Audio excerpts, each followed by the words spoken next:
আপনার বয়স 25, বিয়ে হয়েছে 10 বছর। 10 বছরের মধ্যে একটা বাবু আছে, ও নর্মাল ডেলিভারি হয়েছে, ওর বয়স 9 বছর, মানে বিয়ের পরপর হয়ে গেছে। আর পরপর 2টা অ্যাবর্শন হিস্ট্রি, অ্যাবর্শন তো না, এমটিপি হিস্ট্রি আছে। আপনি ওষুধ খেয়েছেন বাচ্চা না নেওয়ার জন্য, যে হোক নষ্ট হয়েছে, 2টা বাচ্চা নষ্ট করা হয়েছে।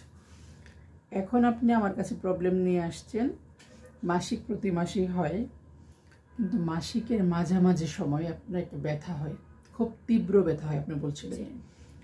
তো আপনার ডাক্তারও দেখিয়েছেন অনেক জায়গায়, আমি দেখলাম।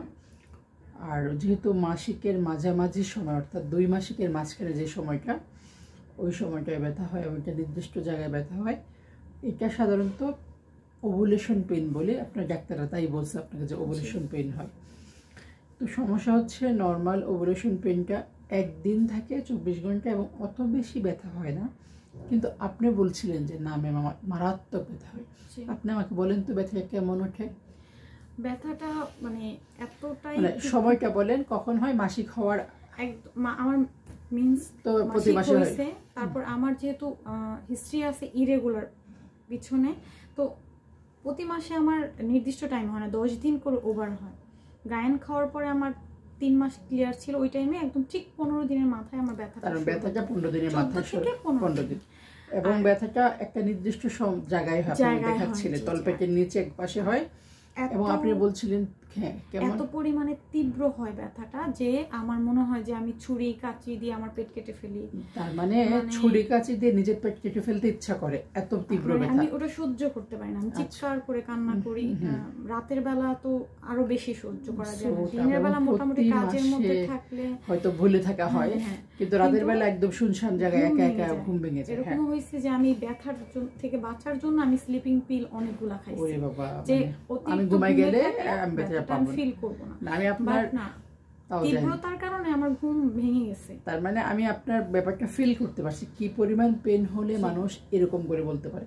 আমি একটু যদি বুঝাই বলি, ওভুলেশন পেনটা কি হয়, আমাদের এই প্রজনন তন্ত্র দেখেন, ইউটেরাস 2 পাশে 2টা টিউব, একটা ওভারি, এই পাশে ওভারি। হ্যাঁ, এই যে দেখেন প্রতি মাসে একটা করে ডিম ফুটে, ডিম বড় হয়, ওটা রিলিজ হয়। ওটা যখন রিলিজ হতে যায়, রাপচার হয়, ফেটে যায়, তখন একটা ব্যথা হয়। কোনো কোনো সময় ডান পাশে, কোনো কোনো সময় বাম পাশে ব্যথা হয়। আপনি একটা নির্দিষ্ট জায়গায় ব্যথা বলছেন, আবার 2 পাশে বলছেন না। হ্যাঁ, এবং এই ব্যথাটা হচ্ছে ওভুলেশন পেইনটা, যে আমাদের ডিম ফুটলো ওইটার জন্য হয়, এবং ব্যথাটা সাধারণত 24 ঘন্টা থাকে, এত তীব্র থাকে না।